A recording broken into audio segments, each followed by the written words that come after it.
Good morning, everybody. Welcome back to Cilinix Crypto. Hope you're all doing great, and welcome to this new video on Fetch. All right, I covered this yesterday, and yesterday we did talk about some possibilities and how high it could go. But I greatly underestimated how bullish Fetch actually was. All right, because we got a massive rally of almost 50%. I mean, from yesterday when I made the video, the price was around $2. And what I said is that, sure, we could break above $2 and then we would rally up to 2.25 and 2.5. Those were our price targets. So that's why I'm telling you I underestimated that.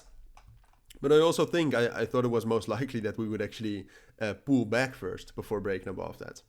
So technically, I was very much not bullish enough. Now, fundamentally, I think I am bullish enough, all right? Because what I've always told you, if you watch my Fetch videos, I've always fundamentally been bullish on Fetch. And that's for two reasons. And I'll tell them again if you have not watched my videos, because I think it's important that you know it. First of all, AI in crypto is going to be one of the biggest sectors. And then if you look at Fetch, which has been the strongest performer in the AI sector in crypto, and that's also very important to know, it's really been the alpha, the main mover in AI. And if you look at that and you see that it has a market cap of $2.3 billion, there's still so much potential to grow there. I mean, I'm not telling you that it will do an easy 10x, but I will tell you that if you look at other projects around it, like for example, Tata Network or Lido DAO, or well, the Graph is also AI, or VeChain, I do think it deserves to be there. And from these levels, that's another 50% gain. So that's why I am bullish on Fetch. And right now we're in, I believe, at least, unless there's been a lot of token supply inflation, but I believe we're in price discovery mode. Yeah, these are very much all-time highs. So yeah, sky is very much the limit. Like I would not be surprised if at some point of time we actually reach $10. So yeah, I would shift if you're longing or short-term trading Fetch. I would shift your scope a little bit. Like there's a lot possible for AI cryptos in crypto. So yeah, right now, if we're looking at Fetch, we did hit the price targets of 2.25 and 2.5, but we broke above both easily. All right. So right now, what we're at is we are at 2.75, which is also a bit of a psychological resistance level. We have broken above that.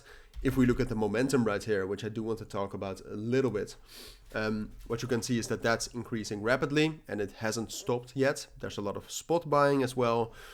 So just in general, at this moment, I don't see any reason why this would stop. Now, at some point of time, obviously, it's going to stop. But at this moment, it's just up only still. So what I do think is possible, like this, the next resistance level is really like $3, right? $3, and the level we're at right now, 2.85. That's the main resistance level. So do I think we can hit $3? Yes. And do I think we can break above that? Also yes. But the thing is that you should keep an eye on the open interest, because at this moment, to me, it seems most likely that Fetch will get up to $3, find some resistance, but that we will hold our main support levels at 2.6 and potentially even 2.5, which is a very strong support level right now. And then eventually we will break above $3 to get up towards, well, I would say 3.5, all right? That's the next major psychological level. But we're in a price discovery mode, so it's always difficult to estimate and guesstimate the next resistance levels. But I would say that's the next price target.